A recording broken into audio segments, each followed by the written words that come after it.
Hi, welcome to Theories on Innovation and Creativity for Full Sail University's Innovation and Entrepreneurship Master of Science program. Today or tonight, we're going to be talking about theories on creativity, and we're going to just briefly touch on 9 different theories on creativity. Starting in the late 1800s, this man, Cesare Lombroso, an Italian criminologist, in the late 19th century here, we have the idea of the degenerate, or signs of degeneration in men of genius. Cesare Lombroso was an Italian criminologist, and he talked about signs of genius and creativity being connected. And people he studied, he put in his studies, the things that they had in common were being short in stature, some stuttering, emaciation, club-footedness, baldness, amnesia, and the dreaded left-handedness. So, as I said, he was a criminologist, and he published a book in 1890 called The Man of Genius. And this book was made up of psychiatric art. And he argued that genius and creativity is a hereditary trait of the insane. So for his studies, he isolated 13 features of the art in this book and discussed those features. And his work today is considered outdated as a theory of creativity and degeneration, but this quote you can see is a famous quote and sticks with us. Here we have Otto Rank, who came along and took that theory to a different place here. In the 1940s, Otto Rank declared that creative theory here is not the neurotic person, but the self-actualized person. Otto Rank was a psychoanalyst, so he did have some credibility in this field, but he was also a glass blower, so he was an artist himself. His definition of a creative person was a person who's well-adjusted and was, quote, at one with himself. What he does fully and completely in harmony with all his powers and ideals. So he also said that male creation was motivated by a jealousy of female procreation. So some of this might go along with some of the views held by others in the psychoanalytic field that might have influenced his work, like Carl Jung and Sigmund Freud. So this view of a more well-adjusted individual became more commonplace over time after the degenerate theory that I just mentioned. The next theory is the visionary theory of creativity. So Carl Jung was a psychotherapist and psychiatrist, well known, and he promoted the idea of a visionary theory of creativity, which would be a situation of a person who is dissatisfied with the current circumstances in the world and somehow can reach into a collective unconscious to shape an image until a work that person can imagine is completed. So an example here is the work of Nikola Tesla. So the way that Nikola Tesla describes his theory of creativity and the creative process certainly falls in line with the visionary theory of creativity. So Tesla says, quote, before I put a sketch on paper, the whole idea is worked out mentally. In my mind, I change the construction, make improvements, and even operate the device.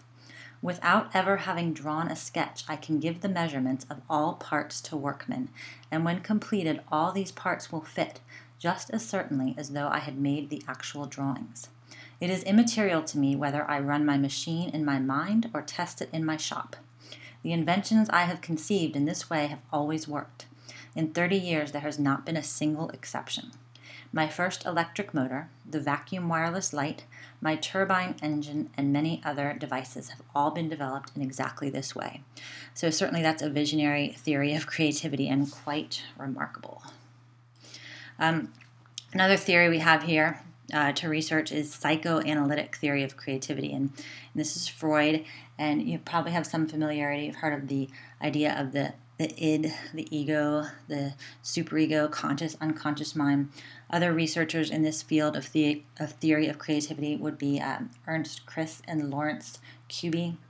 And the work around the psychoanalytic theories of creativity revolves around the idea of conflict in these areas of the mind. So it's largely unpopular, but the idea is that creativity is expressed only because of a repressed form of conflict between the unconscious mind and either libido or aggression. So coming out from that for those reasons. So depending on which theorist you would read more about around these theories, there's a varying degree of voluntary will over the expression of creativity, because it would be an expression of the preconscious mind. So some of this research also revolves around primary process and secondary process thinking, which would either be a relaxed or a dream thinking versus kind of a logical and analytic, more of an awake type of thinking. So that's the psychoanalytic theory of creativity. Then we have behavioristic and learning theories of creativity. So this is Ivan Pavlov's dog, and B.F. Skinner were the two major leading theorists here. Pavlov's dog learned to salivate at the sound of a bell that the dog associated with food. And B.F. Skinner had rats that learned to press a bar to earn lunch. So the idea of focusing on behavior, or the visible rather than mental, as motivation for controlling behavior relates to creativity, and the idea that B.F. Skinner argued that there is no such thing as creativity. So he suggested that all behavior is controlled by those people and institutions that control reinforcements. So that could be parents, teachers, bosses, the police. So even a poet that even did something like writing a poem would do so because of behaviors that reinforced writing a poem. The environment triggered that person to write a poem, and the response would strengthen the tendency to act in the same way again. So that would be a strict behaviorist theory. No creativity even exists. It's all because of the environment and the triggers. So behaviorist and learning for you. Then the idea of investment theory. Excuse me. This is Howard Gardner, who coined the idea of multiple intelligences.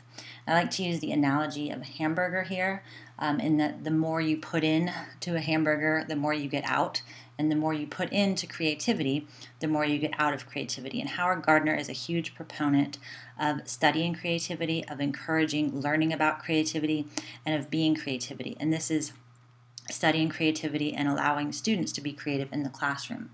And this is applied in the 1990s and forward, 1980s really and forward.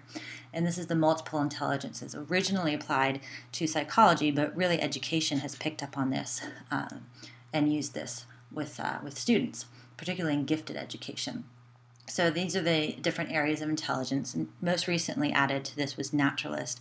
The number one indicator of success in life is interpersonal intelligence, so the ability to work with other people very well. Visual and spatial would refer to maps, to studying maps and kind of figuring out where things might go in a room. Bodily and kinesthetic, learning by doing. Musical and rhythmic doesn't have to be actually playing music. It can be rhyme, it can be beats and patterns.